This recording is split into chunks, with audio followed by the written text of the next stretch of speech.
sampai hari ini kita tahu sendiri tidak ada konfirmasi apapun, tidak ada pernyataan apapun dari orang yang bersangkutan yang dikatakan memiliki hubungan dengan klien kami, dan juga istri daripada orang yang bersangkutan juga tidak melakukan klarifikasi dan pernyataan apapun.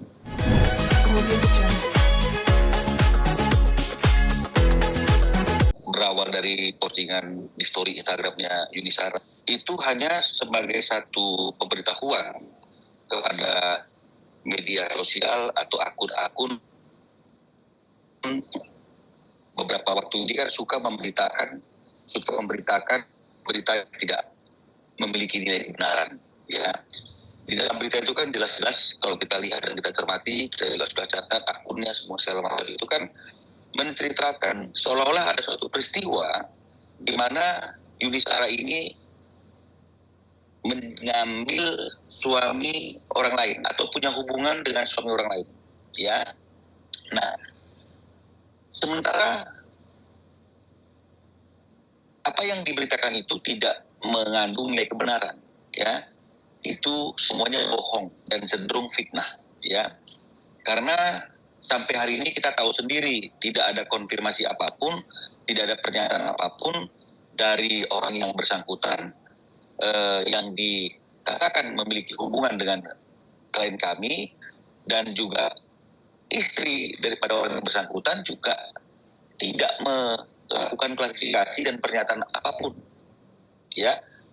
Nah, jadi dasar berita itu apa gitu, ya. Jadi jangan suka membuat berita-berita yang tidak didasarkan pada, karena itu akan dapat dikategorikan sebagai kebohongan publik, ya. Publik disajikan informasi-informasi yang menyesatkan, ya, informasi yang tidak benar, ya, misleading information atau misrepresentation, itu tidak boleh. Secara hukum itu merupakan pelanggaran hukum kalau misalnya ada tindakan-tindakan yang seperti itu. Nah, tadinya klien kami itu ingin tidak merespon, ya. Kita berpikir bahwa ya biasalah orang-orang menulis sesuatu yang eye catching untuk dibaca oleh netizen atau oleh masyarakat untuk menaikkan akunnya, untuk menaikkan medianya atau apapun gitu, ya. Tapi kita menganggap nanti pasti akan diam sendiri kalau memang misalnya kita tidak terlalu merespon, ya.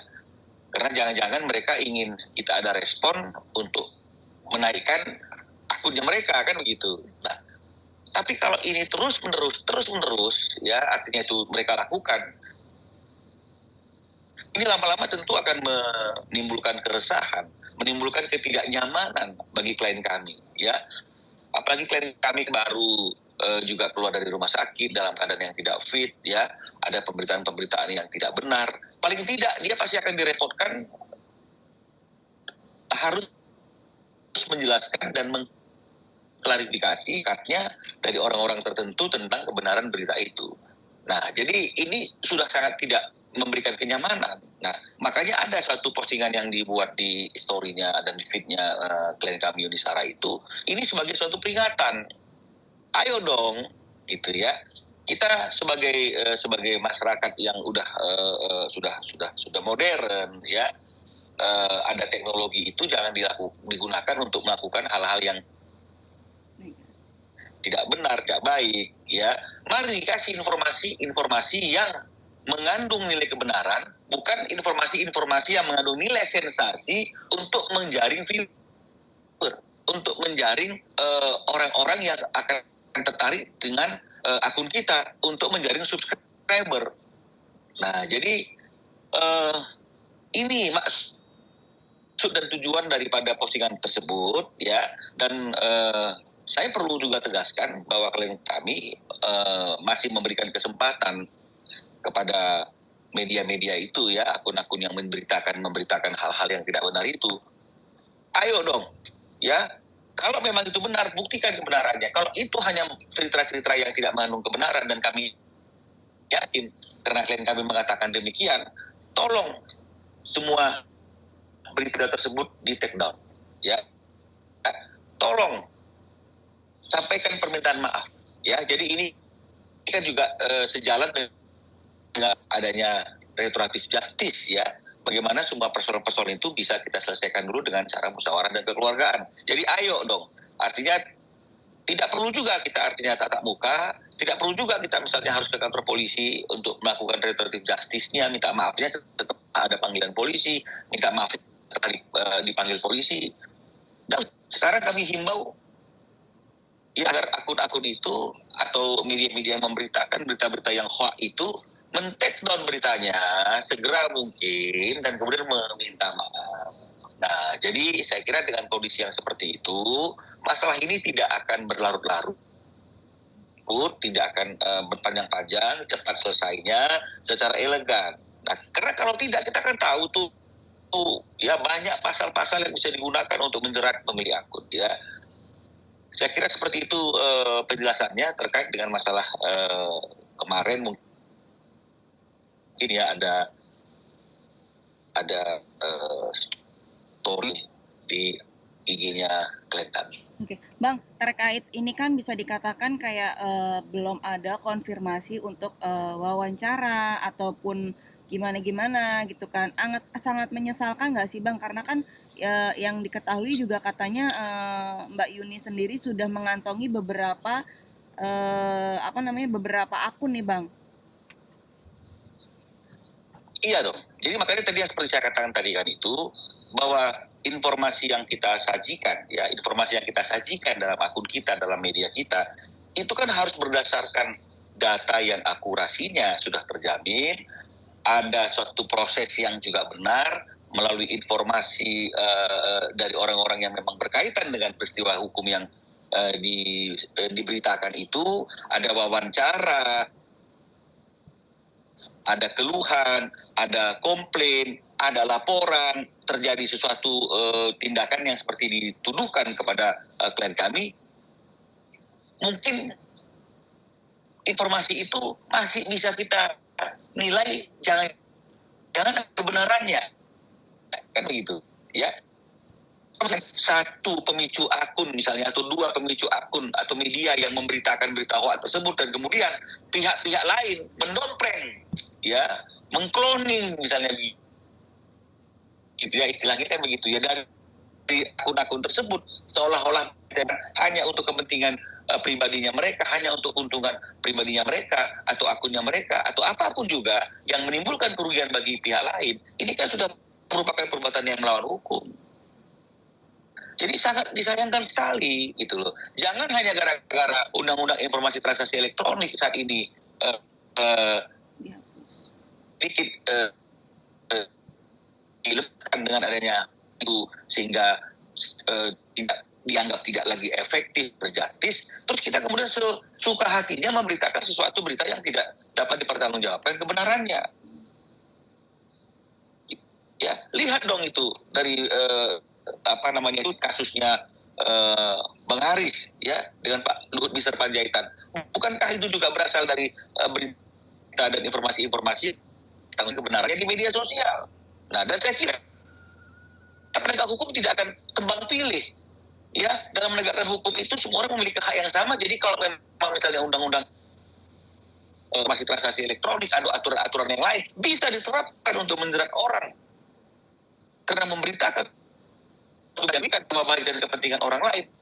Artinya hukum itu ada. Nah, ini yang perlu kami jelaskan sehingga kembali lagi kepada peringatan atau permintaan dari klien kami itu agar akun-akun tersebut, agar media-media tersebut yang memberitakan berita yang tidak baik dan tidak benar tersebut segera men-take down beritanya dan kemudian melakukan klarifikasi dan permintaan maaf. Karena tidak ada orang yang kebal hukum di dunia ini. Ya, tidak ada orang kebal hukum di Indonesia. Oke, Bang, ada berapa akun, Bang?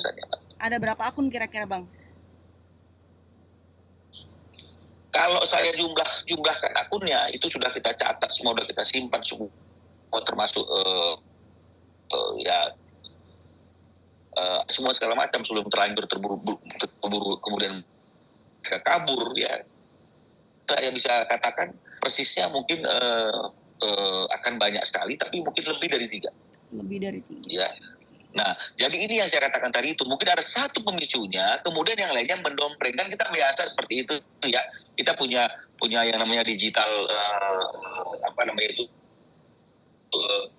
media gitu misalnya, kemudian ya kita nggak cari dalam penjelajahan itu ada berita yang yang itu menjadi memiliki peminat yang banyak untuk membacanya, meskipun pembaca itu sendiri tahu itu tidak benar gitu ya. Tapi kan ini kan buat mereka, wah ini kalau saya cloning, saya juga ikut memberitakan, mungkin juga akan berdampak kepada media saya, kepada akun saya. Jadi menyebar jadi banyak. Nah, karena sudah banyak dan menyebar inilah yang akhirnya menjadi satu keresahan, karena akhirnya yang tadinya dianggap mungkin itu hanya berita hoax yang akan lewat dan hilang sebentar saja, tapi karena banyak yang juga ikut memberitakan dan mengambil informasi itu, kan ini jadinya akhirnya tidak memberikan kenyamanan bagi klien kami.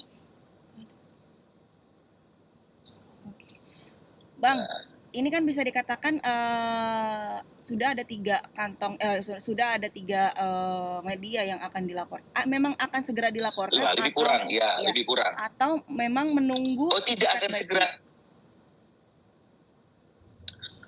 akan segera dilaporkan. Makanya kan itu masih di IG itu kan juga dikatakan datanya sudah ada, tinggal satu.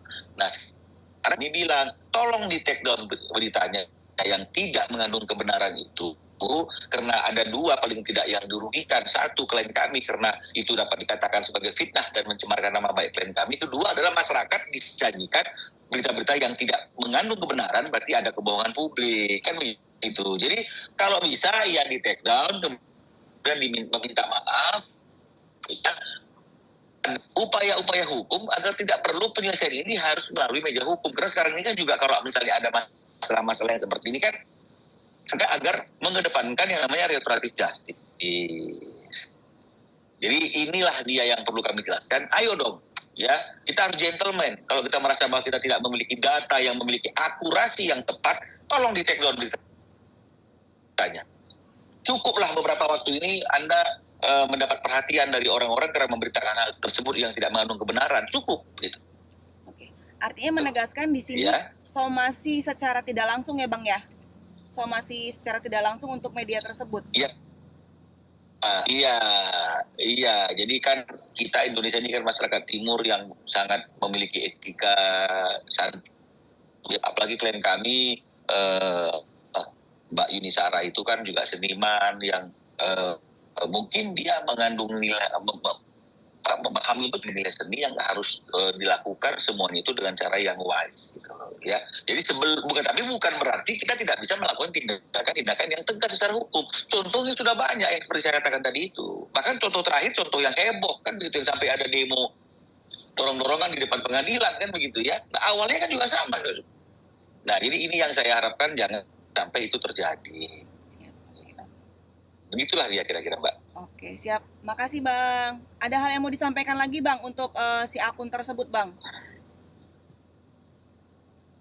Iya, jadi sebenarnya secara khusus tidak untuk akun tersebut, tapi untuk siapa saja yang sekarang ini menikmati kemajuan teknologi dalam media sosial, media digital, ya artinya itu sudah nggak ada lagi batasan ruang, waktu, dan tempat karena kemajuan teknologi informasi. Tolong dong, artinya itu kita gunakan media-media, akun-akun pertemanan atau apapun namanya itu untuk melakukan hal-hal yang positif, jangan melakukan hal-hal yang melanggar hukum, ya. Hanya untuk mendapatkan follower, subscriber, apapun namanya secara instan, ya.